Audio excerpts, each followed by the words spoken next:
On the stand right now is Brian Higgins. We're going to take you right back into that courtroom. So it starts off with the defendant. It said, "Everyone is happy at the hillside!" Exclamation point. I responded, "Oh God, you avoid things." Defendant responded, "It's just very, very complicated dynamic with the four of us. He isn't cut out for what he's doing, and the kids present constant issues." I responded, "I think he believes he is doing the right thing." Defendant responded, "Well, of course he is, but his heart isn't in it. It's only because he was very, very close to his sister." I responded back, "I know how you feel, kinda. I was married, and when I met her, she had a 2.5-year-old. I went from being single to being a dad. It's hard." Then I said, "I'm divorced since 2017 and have no kids." If I could ask you to turn to the next page, 62, and ask you to read from that, sir.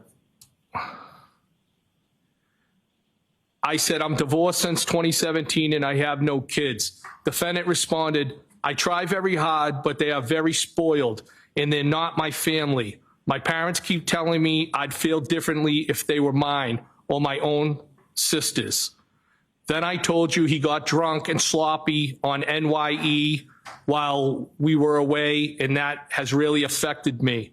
I responded, "What did he exactly do?" Defendant responded, "I never got married, and now somehow I'm arguing someone about raising kids with an emoji."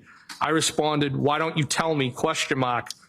Defendant responded, "He was a puddle all day and then disappeared. Then I found him all over our friend's sister in the lobby of our hotel, and she's gross, which I think may actually be worse. Not sure." I responded, "Oh God, did they bang?" And ask you to turn to the next page, sir, page 63, if you could read from that. I'm in the blue. I said, "Did they bang?" Defendant said, So I was the kids celebrating New Year's, I think it's without him, which shouldn't be my role. No, I doubt it. He was a mess." I said, "Was it the first time with her, or do you think there were others?" Defendant responded, "I don't really think there were others. I'm with him all the time. He never seems to want to go anywhere, without me. But honestly, the issues with the kids bother me more than him actually cheating. They are constant, and it feels like a lose-lose." I responded, "You clearly have a lot of feelings swirling inside you." Defendant responded, "Yeah, it's very complicated. Sorry for the rant." I responded, or began to respond, "You can vent, babe." If I could turn your attention to the next page, 64, ask you to read from that, sir. Defendant said, "Basically, I just feel like I spread myself too thin, and sometimes it's thankless." I responded, Defendant responded, "You probably felt that way too." I responded, "I did at times. It was one, not two, thankfully." Defendant responded, "Want to grab a drink?" I responded, "If you gave me some notice, I could have." Defendant responded, "You," in capital letters, said you were adaptable. I responded, "I am, but I have my work truck with me and not my personal. Do you get angry when you don't get your way?" Defendant responded, "That sounds like an excuse. I rarely get my way." Now, as far as her invitation, is that something that occurred on one time or more than one time? I believe it was more than one time. And at any point in time, other than the two you've already recounted, as far as going over to Mr. O'Keefe's house for the football game, or the defendant stopping by your apartment in West Roxbury, were there any other occasions you went out over the defendant's house or out with the defendant by yourself? No, never. And sir, if I could direct your attention to page 74. Ask you to read from that. Defendant said, "Are you single?" I responded, "Yes." Defendant said, "I don't think it's out of left field. Wasn't I already begging you to come over last Saturday? I responded, "You getting my number from Melissa and reaching out to me? Defendant said, "And on vacay and probably a few other occasions." I responded, "You didn't It should say, you didn't really beg. Defendant said, I asked at least twice. How do people usually reach out to each other? Question mark, question mark. I responded, why would I have thought you had any interest in me? Question mark. Usually do it when they do live with, usually do it when they do live with someone. And then I said, do not do it. Defendant responded, maybe, maybe not. Thank you, sir. If I could direct you to page 77.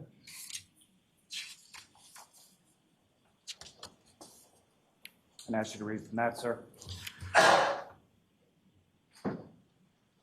I said, I could go on, but I do not want to pump. It should say, your shit up too much. Defendant responded, thanks for saying that, but low comps at the hillside. I responded, you know how to ruin something nice. I frequent other places. The defendant responded, John has showed me about 5 times the Ring video of me walking you out on Saturday, and my voice and my accent are killing me softly, with an emoji of somebody throwing up. I responded, what? Defendant responded, yeah, he has cameras everywhere, you cops, with another emoji. I responded, Jesus. Defendant said, he's like Christ. Are you guys hooking up? Question mark, question mark. And I said, OMG, great. If I could turn your attention to the next page, 78, sir. I responded, I don't need drama, dude. Defendant said, no, it's fine. I responded, seriously? Defendant said, I'm serious, with an exclamation point. I said, you legit plan. Okay, I still have with me Katherine Lozardo and Natalie Whittington Burrell. And Natalie, I am going to start with you. I know I owe Katherine a question, but Natalie, I want to come to you because we have to sign you off. One of the things that I'm thinking about is all of these text messages and reading these text messages. The jury is sitting there listening. It's a technique, and I think it's good because they get to see the words of the defendant. But do you think that it's a little bit much here? Maybe just tell the story. Sure. I mean, they do have to lay the foundation, but it's her statement. So they come in as the statement of the defendant. And so they could just introduce them and have him explain the conversation that he had with her and the reasons for the conversation. But they're choosing to do it word by word verbatim. And that could serve several purposes. That could make sure that they're not misrepresenting anything that she said or that he said, and make sure that the jury has as an accurate view of this conversation as they can. And having him read it in his own voice in a way that is more favorable to the state is also helpful to them. Absolutely. And Katherine, one thing I wanted to ask you about was Aruba. We heard about that Aruba into action. What's the impact on that jury? Well, now the jury is able to connect the witnesses who testified about the Aruba incident with this witness here. If we recall, in Aruba, what happened was John O'Keefe, the victim, supposedly fell over his friend, his close friend, and that was something that Karen Reed thought they were kissing or they were all over themselves. And Karen Reed was very upset at that Aruba incident. And in Aruba, they were with 60 other people, family, close family and friends. And so this was not an intimate gathering among a small group of friends. But the point is, Karen actually apologized to that woman for accusing him, her and O'Keefe of hooking it up, as she said, and offered to pay for her hotel bill. So it seems like she got over it in Aruba, and then now it's still coming back in this text message that, right, no, that was not really her feeling. Exactly. Yeah. It's a lot going on there in Aruba, but I'm glad we're at least hearing some of what's going on. All right. I have to sign off criminal defense attorney Natalie Whittington Burrell, but thank you so much for joining us. And Katherine is going to stay with us for the rest of the afternoon, or at least for another hour. And when we come back, we're going to have more of this trial, and please stay with us. We'll be right back.